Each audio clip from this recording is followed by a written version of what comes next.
Boa tarde, meu nome é Natália Souza Rocha, eu sou orientada pela professora Andréa Cardoso de Araújo e eu vou apresentar a minha dissertação de mestrado a respeito da estrutura da rede de interações entre abelhas e flores no Pantanal da Serra do Amolar. Bom, a fim de melhor compreender as interações entre abelhas e plantas, surgiu essa análise de rede de interações. Ela é importante para esses estudos em escala de ecologia de comunidades, e ela ajuda a revelar a organização e o funcionamento dos sistemas mais complexos entre essas espécies que interagem entre si e a resposta dessas espécies a mudanças ambientais. Então, nos últimos 20 anos, muitos estudos sobre polinizações nessa escala têm surgido, abordando essas interações entre plantas e polinizadores, e essa análise consegue medir a estrutura dessa comunidade interativa através de métricas. E elas vão conseguir determinar a resiliência dessa comunidade, a capacidade dessa comunidade em reter a sua estrutura e a sua função antes e após um distúrbio. Então, nesse trabalho, a gente focou na interação entre plantas e abelhas como um animal polinizador, e eu vou estar introduzindo um pouco sobre essas abelhas. Bom, sabe-se que as abelhas elas coletam recursos florais, seja para alimentação, como pólen, néctar, óleo, ou materiais para a construção dos ninhos, que vai ser resina, pedaço de folha, pétala, e também elas podem usar isso para atrair parceiros, enfim. Nesses processos de coleta de recursos, as abelhas elas entram em contato com o pólen e acabam carregando esse pólen nos corpos, seja no abdômen ou seja nas estruturas de armazenamento que elas têm, que algumas têm, como corbícula, escopa, enfim. Nesse momento de transporte de pólen, elas acabam transferindo esse pólen para estigmas, e no estigma elas vão estar realizando a polinização. Então, as angiospermas elas já têm uma relação estreita com essas abelhas, e esse papel delas na polinização ela já é essencial para a dinâmica dos ecossistemas, seja eles naturais ou até mesmo os agrícolas, responsáveis pela alimentação da humanidade. Bom, as abelhas também apresentam hábitos distintos. A gente tem as abelhas sociais, que elas vão estar tendo uma organização que vai estar basicamente relacionada à separação da atividade reprodutiva entre rainhas férteis e operárias que são funcionalmente estéreis. E elas vão ser responsáveis pelas atividades de manutenção da colônia, por exemplo, cuidar da prole, fazer o forrageamento da colônia. E isso vai estar diferenciando em castas dentro de uma organização social. Mas também existem abelhas não sociais, abelhas solitárias. E essas abelhas elas vão estar restringindo o cuidado da prole apenas para a escolha do ninho, para a construção dele, e isso vai estar acontecendo em buracos no chão, em oco de árvore, em locais que já estão estruturados para o recebimento dessas células de cria e o aprovisionamento delas. Então, as abelhas vão depositar os seus ovos ali e geralmente elas vão morrer ou abandonar esse ninho antes da próxima geração emergir. Então, não vai ter uma sobreposição de geração e nenhuma diferenciação de castas. As abelhas também elas têm estratégias diferentes de forragear, principalmente isso vai ter uma base na variedade do pólen, e elas podem ser oligoléticas, nesse caso elas vão obter o pólen de uma espécie ou de espécies que são similares, seja morfologicamente ou até mesmo pólen, e também vão ter as abelhas poliléticas, que vão estar obtendo o pólen de espécies variadas. E isso entra na questão da especificidade floral. Então, algumas abelhas vão restringir as visitas a outras espécies que elas já têm uma relação mais íntima, fazendo com que elas sejam mais especializadas, enquanto outras espécies vão ser generalistas e vão estar explorando uma ampla variedade de flores. Bom, existem então as variações temporais e espaciais na diversidade, na abundância e na distribuição desses recursos, e isso vai ser um fator estruturante nessa rede de polinização. E isso vai ser o que vai determinar o serviço ecossistêmico que vai ser prestado. Bom, já é conhecido que a disponibilidade de flores no ambiente ela varia, né, sazonalmente. Contudo, a sazonalidade na floração das espécies ela é menor nos trópicos. Então, as plantas tropicais elas têm uma fenologia mais complexa. Elas podem apresentar uma floração múltipla e outras estratégias que elas podem coexistir em qualquer período e podem ocorrer ao longo de todo o ano. Então, as restrições elas são diminuídas em relação a plantas em outros locais. Bom, nos trópicos o que acontece? As plantas elas normalmente vão ter acesso à água, à luz solar, a temperaturas quentes durante todo o ano. Embora seja comum nas vegetações tropicais sazonais acontecer uma estação de seca restritiva. Então, dessa forma, a abundância de flores ela consegue estar variando e ela pode resultar em um pico e um período de baixa disponibilidade. E isso também gera um complexo padrão fenológico. Contudo, essa disponibilidade ela é mais confiável e é mais contínua dentro dos trópicos, e isso permitiu a evolução de diversas adaptações nos visitantes florais. Então, no caso, as abelhas já são conhecidas como o grupo mais adaptado. Bom, aqui é uma imagem para tentar clarificar essa evolução da correspondência das características dessas plantas e dos polinizadores e as assimetrias que pode acontecer na especialização entre essas espécies que vão estar interagindo. Então, aqui no A a gente vê a abundância de espécies e como essa sobreposição fenológica da planta e do polinizador ela ocorre. Aqui no C a gente vê as características morfológicas, então esses atributos das espécies influenciando na interação que ocorre entre eles e levando a uma possível especialização. E é de acordo com isso aqui, com essa sobreposição fenológica e essas características, que a gente vai ter, então, uma frequência de interações que vai estar variando aqui no espaço-tempo. Então, nesse círculo aqui, a gente consegue ver que, num período, a gente conseguiu ter uma interação entre essas espécies porque elas estavam ocorrendo no mesmo momento e os seus atributos morfológicos levaram a essa especialização, seja ela curta ou não. Bom,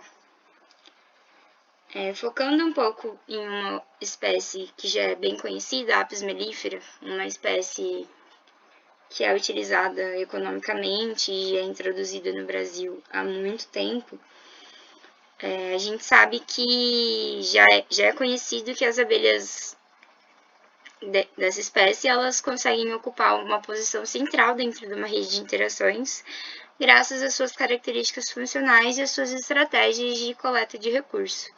Então, a Apis mellifera ela é uma espécie super generalista, ela apresenta populações numerosas em relação às outras espécies, podendo ter colmeias de até 10 mil indivíduos. Ela é conhecida como uma competidora agressiva e já se sabe que ela induz mudanças significativas na estrutura de redes. Bom, então, de acordo com isso, o objetivo do nosso trabalho foi estar avaliando os atributos dessas espécies, plantas e polinizadores, no caso, visitantes florais, que estruturaram a rede de interações abelha-planta na região da Serra do Amolar. E as nossas hipóteses elas foram de que a rede seria modular e que as espécies de plantas com morfologia e oferta de recursos similares seriam agrupadas em nódulos. A rede de interações também foi esperada que fosse com uma especialização moderada e que as espécies restringiriam as suas interações a poucos parceiros, mas que também apresentaria muitas espécies generalistas. Inclusive, pois já sabíamos que a Apis mellifera é super generalista dentro das redes e visitaria esperávamos que vistaria a maioria das flores e ocupasse uma posição central dentro da rede de interações. Bom, o local de estudo foi o Pantanal, a Serra do Amolar. Já sabemos que o Pantanal ela é uma planície alagável e ela está localizada na bacia do Alto Paraguai. A Serra do Amolar fica ali entre o Mato Grosso do Sul, no Mato Grosso do Sul, fazendo fronteira com a Bolívia e com o Mato Grosso. Essa região ela tem um grande contraste ao longo do ano, ela tem períodos muito secos, com risco de queimada, e também períodos muito chuvosos com alagamento das áreas. Então, essa região ela é pouco inventariada, tem uma grande lacuna de conhecimento em relação aos aspectos biológicos que ali ocorrem. E esse trabalho aconteceu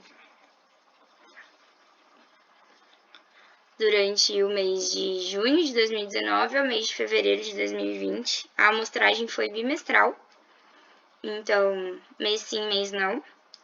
E a coleta aconteceu durante 3 dias, das 7 à 1 da tarde. O local de coleta ele foi definido de acordo com o apiário que já acontecia ali na serra, que já estava em desenvolvimento, e foi feita a coleta a partir de transectos para os 4 pontos cardeais. Então, norte, sul, leste e oeste. Nesses transectos, eu coletei 10 minutos em cada indivíduo florido, então foi registrada a frequência de visitas de todas as abelhas que passavam pelo indivíduo. Eu coletei as abelhas com a ajuda de um pulsar e colocava elas num frasco matador com álcool 70.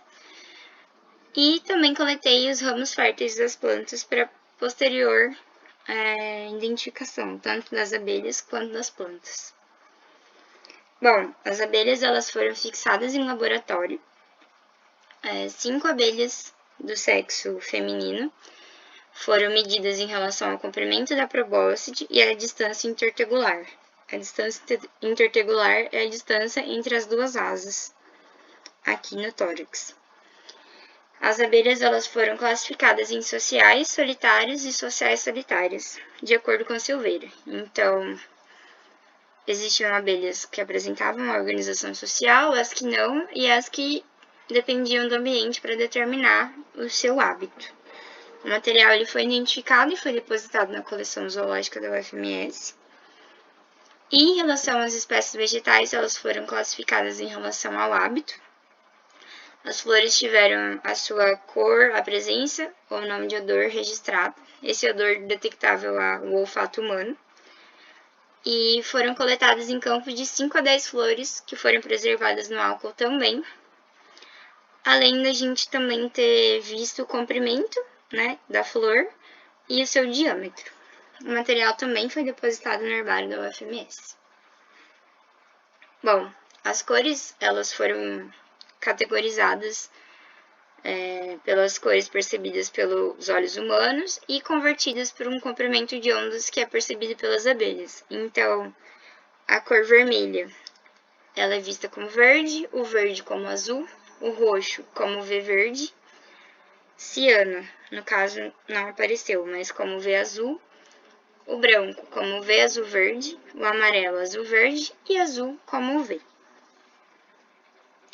Bom, as análises realizadas, elas foram medidas pelas interações registradas, então pelas interações foi construída a rede de interações através de uma matriz de incidência, então a gente conseguiu determinar a topologia. Foi analisado o tamanho e número de interações para cada uma das espécies, a conectância, o alinhamento, a modularidade e a especialização da rede também foi calculado. A gente também viu os valores de 6E, no caso, esses valores eles vão estar falando especificamente sobre o papel das espécies dentro da rede, podendo elas serem periféricas, serem eixos dos módulos, conectores e conectores de rede. E a suficiência amostral ela foi medida pelo estimador K1. Bom, a gente também analisou métricas em nível de espécie. Então, a gente viu a especialização em nível populacional, o grau normalizado, a força das espécies, centralidade por intermédio e centralidade por proximidade. E, para saber o efeito dos atributos medidos das plantas e das abelhas, em relação a essas métricas em nível de espécie, foi utilizado modelos lineares generalizados de LM e também o AIC, o Critério de Informação de Acaique. Bom, a gente utilizou tabelas de contingência para ver a predominância dos atributos dentro da rede e a sua significância foi analisada através do Q². Também vimos a diferenciação entre os módulos observados em relação aos atributos e também avaliamos se as medidas dos comprimentos das flores, da probóscide da abelha e da distância intertegular, elas diferiram entre os módulos observados. A gente realizou o grafo de minimização de energia bipartido da rede de interações pelo PyJet e todas essas análises elas foram feitas pelo software R. Bom, a rede ela apresentou 123 espécies no total, 37 abelhas foram registradas visitando 86 flores e a rede apresentou uma baixa conectância. Ela foi aninhada, a especialização foi moderada e a suficiência amostral foi de 73,1%. Aqui à direita a gente tem a rede e os módulos que foram observados. No caso aqui foram 7 módulos no total, tendo 2 módulos com poucas interações. Bom, então como eu já disse, a rede ela foi modular, ela apresentou 7 módulos, com 1 a 8 espécies de abelhas e 2 a 27 espécies de plantas. Então, teve uma boa variação. A coloração das flores e a presença e ausência de odor, elas foram diferentes entre os módulos. E os que mais destacaram diferenças foram o módulo 3, 4 e o 7. O 3 ele teve uma maior predominância de flores de coloração UV verde, e as flores não apresentavam odor. No módulo 4, as flores elas foram visitadas por uma abelha social apenas e só flores com presença de odor. E já no 7, as flores tinham coloração UV azul verde, elas não apresentavam odor e foram visitadas somente por abelhas sociais. Bom, aqui é uma imagem com todos os módulos do 1 ao 7. E aqui os atributos que foram registrados para cada grupo. Então, para plantas a gente registrou o hábito, aqui a cor, o tipo de flor e também o odor. Então, aqui a gente tem o módulo 3, o 4 e o 7, e a gente consegue ver a variação no odor e nas cores também, que foi o que mais diferenciou esses módulos. E aqui os atributos das abelhas, a socialidade, então social, solitária ou ambos. E aqui a gente tinha a presença da corbícula ou da escopa. Então, também teve bastante diferença entre esses módulos. Bom, o hábito das plantas e o tipo de flor, eles não diferiram dentro dos módulos e a sociedade de abelhas também não. As medidas do diâmetro da flor, o comprimento da probóscide e da distância intertegular teve uma diferença significativa. Já o diâmetro médio da flor, ele foi relativamente maior no módulo 3 e no 6. Então, e foi relativamente menor no 4. Já essa distância intertegular, a distância entre as asas das abelhas, ela foi maior no módulo 3 e no 4 menor. Então, como eu tinha mostrado aqui, esses foram os módulos que mais apresentaram diferenças significativas, incluindo também o 6, que no caso variou em relação ao diâmetro médio da flor. Aqui em relação aos valores de 6E, nessa análise a gente conseguiu detectar que não teve nenhuma espécie atuando como um eixo de rede. Porém, a gente tinha as espécies. Quando a gente vê o valor de C, a gente vê as conectoras entre módulos. Então, as 3 espécies que foram maiores conectoras entre módulos foi a Apis mellifera, com maior valor, a Trigona e a Ceratina morensis. Agora, em relação às plantas, a gente teve a Licânia parvifolia, a gente teve a Crotalaria lanceolata e a Cissus spinosa. Já para os valores de Z, quando a gente indica os eixos de módulos, não de rede, de módulos. Como eu falei, não teve eixos de rede. A Trigona musoensis foi a única espécie de abelha identificada como eixo de módulo. E as plantas foram Hipomeia carnea e Cuphea linarioides, que foi a espécie com maior valor de eixo de módulo. Bom, o papel dessas espécies na estrutura da rede. Aquelas métricas que eu falei em relação ao nível populacional. Então, aqui, avaliando as abelhas, a Apis mellifera foi a que apresentou o maior valor para a maioria das métricas.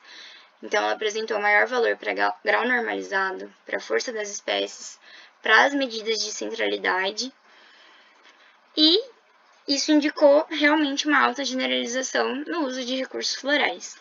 Agora, quando a gente falou em especialização, a gente teve a Algoclora pura como a espécie mais especializada, a Plebeia remota e a Dialictus dominicens. Já falando das plantas, as que tiveram alta especialização foi a Malvastrum americano e a Diocleia burkani. Já em relação ao grau normalizado e a força, a gente teve a presença dessas duas espécies repetidamente, a Arax vilosa, que é o amendoim do cerrado, e, de novo, a Cuphea linarioides. Bom, aqui a gente pegou essas métricas das plantas das abelhas e a gente fez uma comparação entre elas. Então, o grau normalizado, ele foi mais bem explicado pelas plantas e as outras métricas foram mais bem explicadas pelas abelhas. Então, onde elas diferiram de fato foi no grau normalizado, a força das espécies, a especialização, proximidade e proximidade ponderada. Então, aqui a gente vê que as abelhas, elas foram mais determinantes na força das espécies, elas foram mais especializadas e elas controlaram melhor as medidas de centralidade. Aqui, então, a gente tem o efeito dos atributos das espécies sobre essas métricas. Então, para as plantas, aqui o que a gente teve mais presente dentro da rede? Herbáceas e plantas arbustivas. O tipo floral aqui, aberto, foi mais constante e o estandarte também. E essas duas cores foram mais comuns, o verde e o V azul verde. Então, aqui a gente tem uma tabela onde foi utilizado o modelo AIC para conseguir ver o que determinou o que. Então, aqui na centralidade por proximidade, o que mais influenciou foi o tipo da flor. No caso, o que mais influenciou foram as flores pincel, do tipo pincel. Então, são esse tipo de flor aqui, que determinou melhor a centralidade por proximidade. Já aqui, na especialização e no grau normalizado, a gente também teve o tipo de flor e o odor.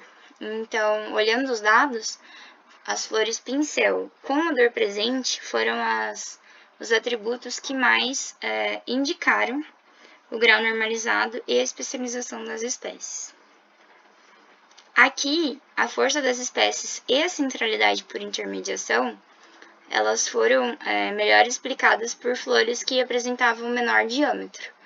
Então, eu coloquei aqui uma foto do amendoinzinho do cerrado, né, a Arax vilosa, porque ela foi uma flor presente com essas características que teve papel central na rede, como eixo de módulos. Aqui, na centralidade por intermediação e na centralidade por proximidade ponderada, o que aconteceu foi o hábito arbóreo. Ele foi um maior influenciador nessas duas variáveis. E para as abelhas, o que a gente registrou com maior frequência foram as abelhas sociais e a presença de curbícula e escopo. Então, aqui é a mesma tabela do modelo AEC, e aqui a gente teve como maior indicativo a socialidade. Então, abelhas sociais, elas foram maior responsáveis, então, pelo grau normalizado, pela força das espécies e pelas medidas de centralidade, por intermediação e por proximidade ponderada. Já aqui, na centralidade por proximidade, o que mais interferiu foi a socialidade junto com a presença de curbícula ou escopo, ou seja, se as abelhas tinham ou não essa estrutura de armazenamento de pólen. Já aqui na especialização, a gente teve a distância intertegular como o maior indicador.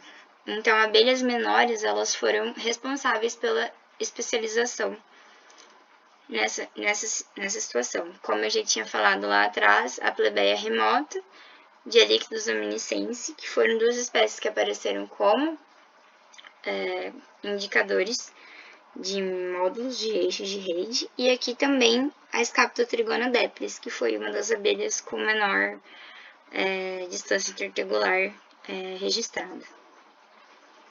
Bom,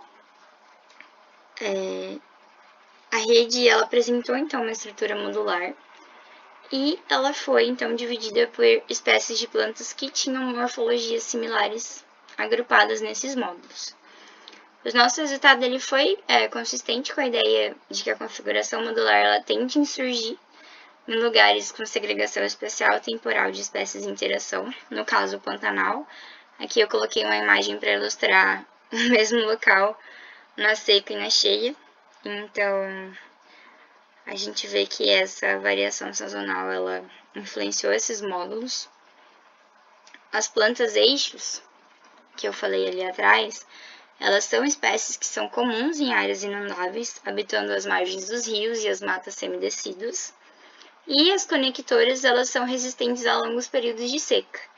E elas também conseguem florir por longos períodos de ano, então elas não têm um momento restrito para sua floração. Aqui também a gente teve então a Apis mellifera como maior conectora de módulos, estando presente em 40% das visitas registradas, e a Trigona mosuensis, que foi a única espécie que atuou como eixo do módulo, que também foi registrada em 40,69% das visitas. Então, aqui a gente volta àquele pensamento da organização social, que as operárias da colônia ela tem um recrutamento eficiente, então ela consegue otimizar a exploração de recursos florais que vai estar presente no ambiente. Uma operária consegue passar para outra operária e isso levou elas a conseguir ocupar esses papéis de eixo ou de conectora. Aqui também a gente tem as ervas e arbustos como o maior recurso que foi utilizado na rede, e também as flores do tipo aberto estandarte. Então, essas flores abertas, elas recebem mais visitas das abelhas de diferentes tamanhos, com diferentes organizações nessa estratégia de polinização. E a estandarte, ela é considerada mais especializada e também recebeu muitas visitas de abelhas especialistas na área do estudo. E aqui a gente teve as plantas centrais na rede, Arax vilosa e Ingá uruguensis. A única espécie que floresceu em todos os meses amostrados foi a Arax vilosa, e ela também interage com espécies de abelhas que podem ocorrer em todo o ano.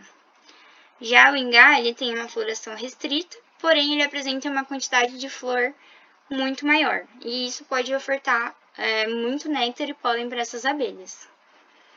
Já aqui, a gente teve a Diocleia burkhardt como a flor mais especialista, que foi visitada somente em um momento por Centris flavifrons, que foi um registro na primeira coleta em junho de 2019.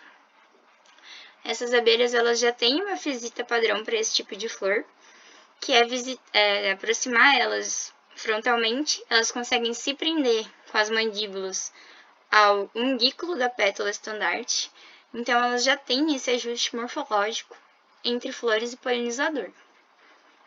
Bom, as abelhas sociais, então, elas foram fortes na determinação dos padrões de especialização, na conectância e no alinhamento da rede, sendo elas mais constantes e abundantes, enquanto essas abelhas eusociais apareceram fixamente em 5 coletas: a Apis mellifera, a Trigona musoensis, a Trigona spinipes e a Scapula Trigona depilis, todas abelhas eusociais que estiveram presentes em todos os períodos amostrados.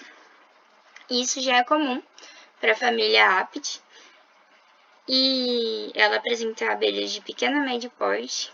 No caso, a Apis mellifera e as Trigona spinipes, elas são registradas em estudos de rede como os visitantes florais mais comuns. E a Apis mellifera ela já ocorre no Pantanal. Contudo, esse papel dela como conectora mais forte pode ser explicado pelo apiário que já ocorre ali na região. E além dela ser uma forte competidora, ela também consegue impedir o acesso de espécies nativas ao recurso floral. Então, isso pode explicar esse papel dela. Ela exerce efeitos na rede e ela também é afetada de formas diferentes por características climáticas e da paisagem. Então, ela não é tão afetada pelas mudanças. E embora essa interação dessa abelha exótica ela seja capaz de conferir uma robustez à rede, isso também acaba ocorrendo às custas do deslocamento de outras espécies que conseguiriam também desempenhar essa função, como, por exemplo, a trigona. E, bom, a socialidade, que também foi um fator extremamente determinante nas métricas, ela está extremamente ligada à persistência das espécies no habitat, sendo a principal característica da nossa rede determinante para as abelhas. E ao contrário das abelhas solitárias, as abelhas sociais elas conseguem armazenar mais recursos e elas estão ativas por mais períodos durante o ano. Isso permite que elas tenham acesso a plantas com diferentes ciclos fenológicos. Então, a persistência delas no ambiente vai diferir entre famílias, claramente, de acordo com a vegetação do local e com essas condições climáticas. Porém, a família Apidae ela tem um forrageamento em temperaturas e luminosidades que são limitantes para outros grupos de polinizadores e visitantes florais. Então, elas conseguem ter mais acesso a esse recurso. Agora, sobre as abelhas com menor comprimento de probóscide, elas conseguiram se conectar com o maior número de plantas. Então, espécies de abelhas com probóscide curto e flores com comprimento de corola curto foram registradas. Então, elas foram as abelhas que mais conseguiram se conectar, interagir. Já as abelhas maiores, como a Centris annalis, a Oxaea flavensis, elas apresentavam probóscide mais longas, e isso facilita a coleta de néctar, por exemplo, como na espécie Arax vilosa, o amendoinzinho do cerrado. Ela vai ter uma morfologia floral mais restritiva, e ela foi a única espécie visitada por essas duas abelhas. Então, só essas abelhas conseguiram acessar esse tipo de recurso.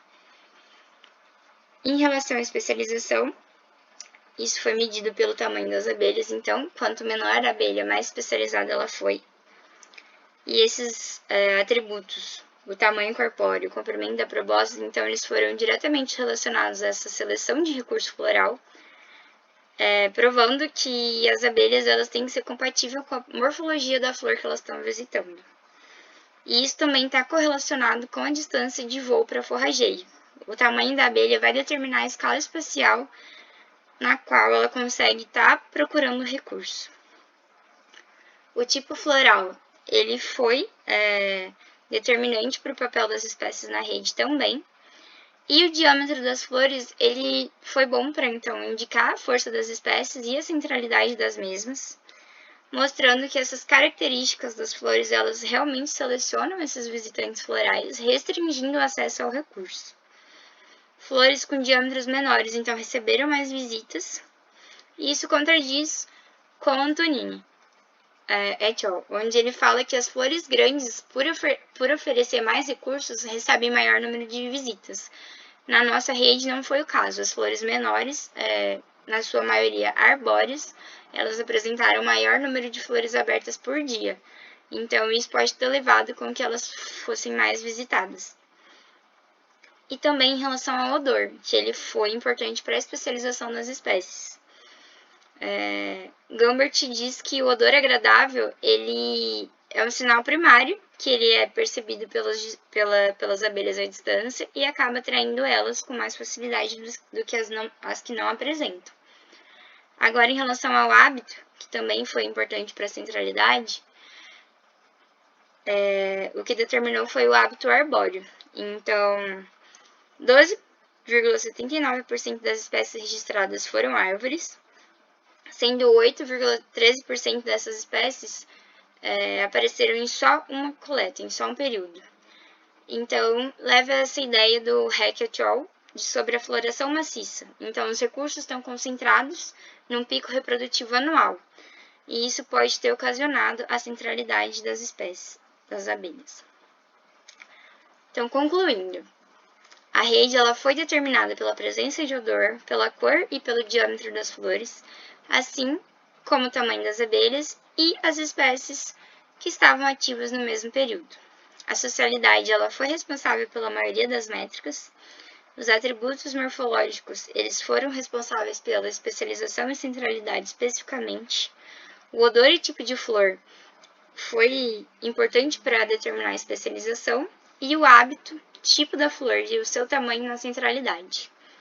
Abelhas eusociais, incluindo aves melíferas, tiveram então um papel central e são as espécies que normalmente estão ativas por maiores períodos ao longo do ano. Bom, a Serra da Molar ela apresenta diferentes fitofisionomias, como a floresta estacional decidual, savana arborizada, savana gramínea lenhosa. Então, estudar esses ambientes diversos, ele te permite detectar como a estrutura de uma rede pode ser afetada por essas variações espaciais e temporais. Então, essas informações são fundamentais para ampliar o conhecimento sobre a biodiversidade e a estrutura dessas redes de interações nessa região. Bom, eu gostaria de estar agradecendo a CAPES pelo apoio, ao UFMS, ao Programa de Pós-Graduação de Ecologia e Conservação e também à ECOA pelo auxílio nas viagens de campo. Também gostaria de estar agradecendo a minha orientadora Andréa Cardoso de Araújo por tudo que fizemos juntos durante esse trabalho. E é isso. Muito obrigada. Alguma pergunta? Esse é o meu contato para possíveis questionamentos, caso alguém tenha. E muito obrigada.